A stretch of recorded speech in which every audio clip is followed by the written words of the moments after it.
I'm writing a self-help book, and it is titled UnBending The Non-Truth. So many things within myself and my life I've never been able to recognize. In fact, in order for me to be true to myself, I'm really studying closely how I feel and what I think.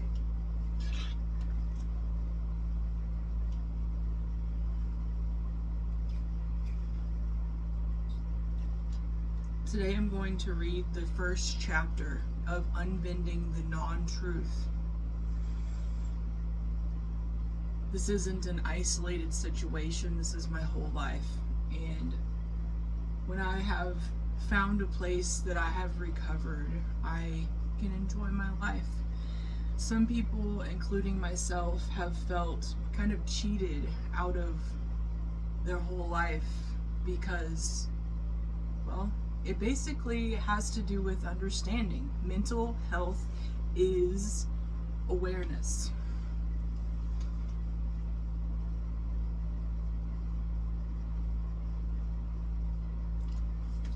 And I'd like to share some of this with you.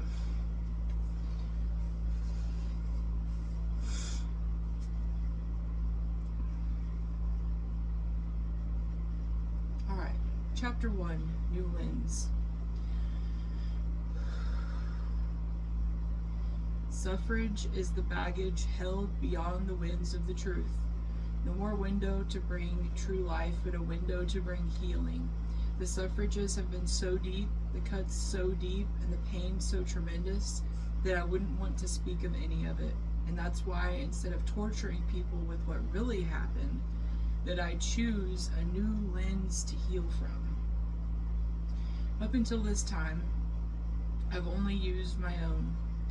I've made it a conscious habit to not bend the truth, but to unbend the non-truth of others. I have unkinked people so that my truth was not bent. I've done it so many times. I have been scorned by the untruth. I've had patience even with people in denial, and maybe that's insanity. Or maybe I trust myself to go the way I'm meant to go, which is what I hope for anybody. There's no token for what I've been through.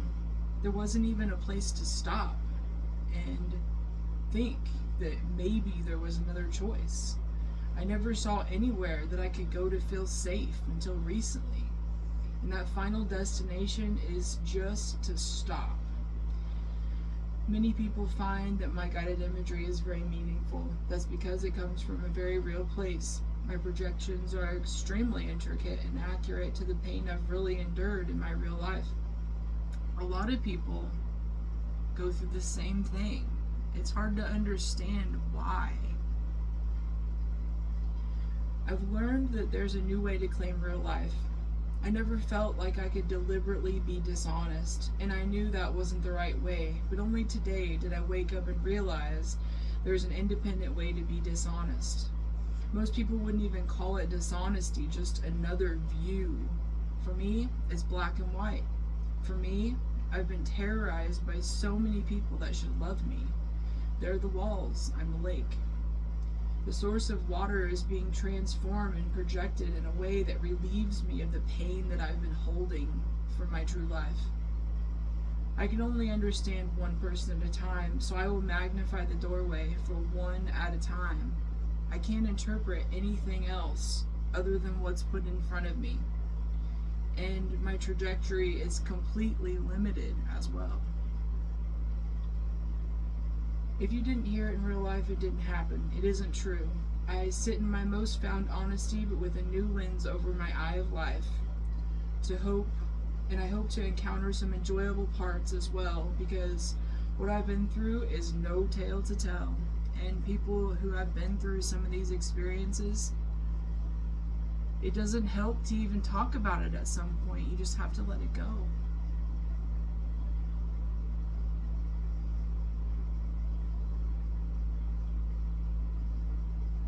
I hope to encounter some enjoyable parts as well, but what I've been through is no tale to tell, and that's just part of the reason that I've changed what feels like would be called an engine. That's just part of what my brain has been through. Something that somebody supposedly calls an engine, that I'm calling a lens, is being changed. I've suffered all that one person can suffer. I've found the light and I shall continue. I considered I could write a book, but honestly, I haven't had anybody to talk to most of my life, so I just like to talk to you if I can. In fact, that's your choice. Or maybe I did write a book. I just added that there. There's a seal that has been put on today to close off what once was to start. The pain has grown so deep and painful that there's no honest way to display what I've been through. It's like looking deep into craters or gold mines or mountains all the way down and seeing the little tiny river at the very bottom and trying to comprehend and slowly displace the mind to what really happened. I think I've tortured myself enough trying to recall the truth in the most truthful way that I can find, looking for the problems within myself. This is where I set myself free, and perhaps some others as well. This is where I realize my true value and have some fun with it all.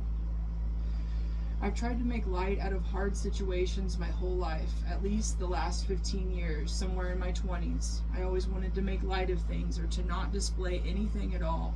That's just part of who I am energetically. I always wanted people to be happy and find their center point within themselves. And another part of the experience is just knowing that a lot of things are hard to understand and accept once you see them. There are so many things that didn't make sense to me, and while I only have my understanding of what I understood and experienced, I give you a new view. I want to be sure to stress that everyone has their own beliefs, and this is only one definition to how that you can see. Therefore, if my state of thinking does not match how you feel, please know that you must follow your heart and own beliefs and understandings. This is not to bring you anything but potential clarity and well-being, a place for the mind to land.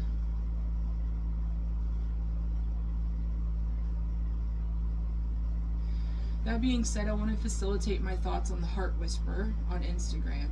Peace is the only thing that brings clarity. Peace is the only thing that brings clarity. Here's my take. You would think clarity makes you peaceful, but it's backwards. You have to decide you're going to be peaceful regardless if it's clear or not. You have to know that there is a plan engineered. You have to know. And regardless of the fact you can't always know how that it works, you just have to trust that there is a plan. It's about trusting that you feel the way that you trust in your heart, mind, and soul.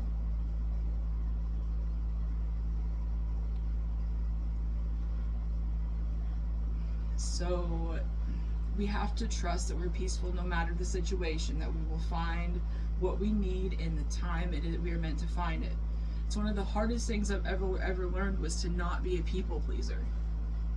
I felt immense responsibility for every scenario that took place, and I think that this is common. Sometimes it's unconsciously common.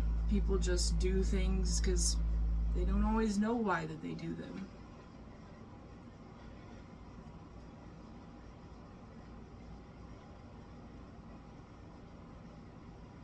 I felt like it was my job to be sure everyone was happy, that everyone had what they need, and that goes right along with trying to plan exact situations. It's absolutely crazy. Not to mention frustrating, demeaning to the mind, and you can't pull yourself 10 different ways. If you've tried, you know it's so uncomfortable. And I wouldn't recommend it. You can try. It's not a challenge, but I wouldn't recommend it. The past served as I would grab onto stuff for people and just do it for them, just as second nature. You don't realize that you're just doing it because you're used to doing it. I would do things for people that didn't need done for them. When I stepped back and thought about it, you know what I found? I found that I I was the one who needed that feeling, that I was the one who needed to feel that connection with others, or to have things done for me.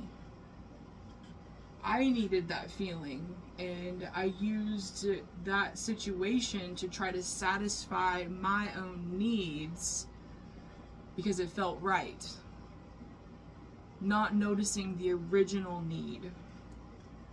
It's stressful. I felt empty and used up every time. And afterwards, instead of feeling as if I was renewed, I looked for validation about how the event was from others, convincing myself, I think that went well, don't you? It was never about how I felt about anything, it was about how everyone else felt. It was about how my coworkers' days were going. Can I help a customer in a special way, even though I'm not feeling well myself? I forced kindness, but I saw myself as a nice person. That was the trade. And that's all that mattered. I'm a kind, gentle, helping human, and I'll get what I'm supposed to get because of those things. Sure, that's nice and gives you a good feeling, but I needed that validation. But I ended up empty because I wasn't aligned with what I needed. I needed to be heard and checked on. I was hurt, and ignoring my brokenness was satisfying others. I didn't know how to cure my neediness. It's a perpetual loop. The feeling is filled with anxiety. It's like seeing bees at a beehive and being fixated on petting them. Petting bees in a beehive. And then checking how each bee is doing, checking every bee and doing it quickly one after the other so you don't get stung. So how you doing, all these bees? And you pour each bee a cup of water and get out. It's hell. Hell. This doesn't work. You have to find a new way to deal with this. And this is the beginning to the end is what I'm calling it. The beginning, finding the beginning and the end. So you have to find, this is where that I am lacking, and I'm going to deal with it unselfishly every time. It's demortifying and unnecessary, and awareness is the first step to satisfying a need. Be awake to the facts of yourself and your mind. It's really important, even just to ruminate on yourself. I spent so much time feeling like that I was satisfying other people's needs, and I don't have children, but I do have a past mentality that I had to satisfy everybody. And you know, like, there's so many people that this way, and I just think it's important to note the fact that we can't pull ourselves 10 ways. We can't feel these responsibilities when we don't feel well. Being nice to someone else does not yield us being nice to ourselves. We have to point the finger where it is needed. And it's really uncomfortable. I love to help people, but you have to help yourself. And I say that with so much love because I care about you. I care about, it's a universal feeling. You want to feel full.